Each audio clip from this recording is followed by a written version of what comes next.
what's up guys? Today in this video I am reviewing the camera of the new Xiaomi Redmi Note 11 Pro. At this time I am recording this video with the front camera of the 11 Pro on 1080p at 30fps with its own mic, so you can get the idea of video quality from the front camera. In this review I will include wide, ultra wide, night samples, videos, slow motion and selfies so you can get clear idea of the camera. So for that, let's start the video. Here are the video samples from the rear camera. There is electronic image stabilization on the rear camera available. Due to that, stability is little bit better, but I'm not impressed with the quality. It's 1080p at 30fps, there is no 4K available. So Xiaomi downgraded the Redmi Note 11 Pro also by ditching the 4K video recording. Other than that, video quality is not so good. I will never vote for its camera for vlogging. Close-up samples are a little bit better, but what's your opinion on these samples? Please let me know in the comments below. And if I talk about the photo quality, the 12 megapixel default photos from the main camera are good for this class. They offer plenty of resolve detail, the white balance is spot on, and the colors are accurate. The noise is kept nicely low while the dynamic range is high, but not over the top, and that's why contrast across the photos is just right. The images are noticeably over-sharpened, however something that was handled incredibly well on the previous Redmi Note 10 Pro model. On zooming the samples, it offered looseless photos and poor quality. Obviously, the pre-pixel detail isn't what you can expect from the real 108 megapixel photos.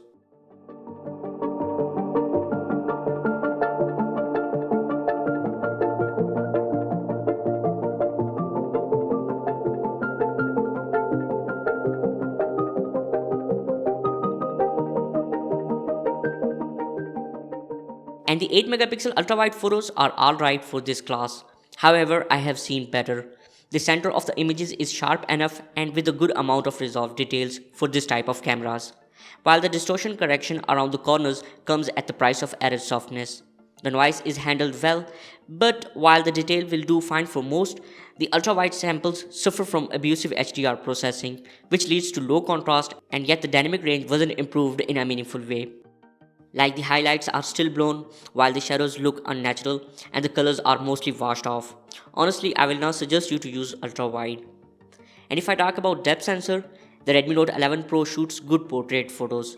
The subjects are professionally separated from background, well exposed and detailed. The contrast and colors are good. The simulated blur looks nice and I did like it.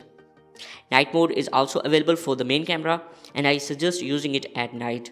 Night mode photos offer better color saturation and exposure, and with being also clearer of noise. And here is a slow motion sample. Redmi Note 11 Pro records slow motion in 720p at 120fps. And at last, if I talk about selfies, the selfies from the 16 megapixel camera are likable even if not that detailed. The colors are accurate, the contrast is good and noise is low. The resolve detail is not impressive as this is a quad bar camera, but instead of 4 megapixel photos, it saves 16 megapixel ones. But these do look nice on the phone's display as well as when posted on the social networks, which is plenty enough for its purpose. But it's not one of the best selfie camera.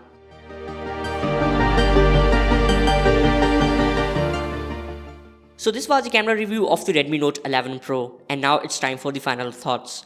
In my opinion, this is not the best camera in this price tag. Alternative is the Galaxy A52, which has really awesome camera, or you can wait for the Galaxy A53. But at the end, this is my opinion. You can disagree with that and can put your thoughts in comments below.